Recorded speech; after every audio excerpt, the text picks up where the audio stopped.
আর এটা হলো Guwahati mini Taj Mahal. Hello guys, আসসালামু আলাইকুম। সবাই কেমন আছেন? সবাই ভালো আছেন?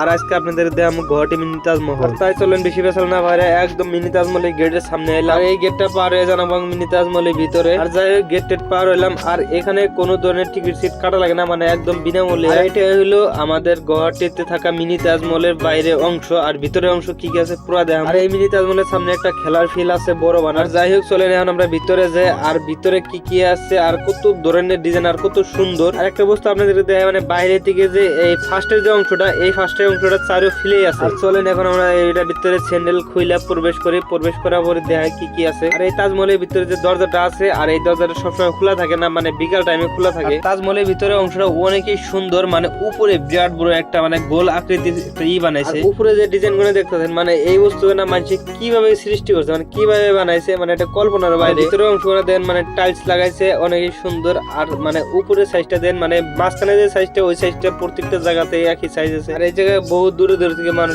মানে দেখবানি কথা ভিডিও শুট করবানি গিয়ে, মানে অনেকই জায়গাটা ভালো আর পরিষ্কার পরিচ্ছন্নতা। অনেকই ঘোরাঘুরি করে দেখলাম আর দেখালাম। ভিডিও কেমন লাগছে অবশ্যই কমেন্ট করে জানাবেন। সবাই ভালো থাকবেন, খোদা হাফেজ।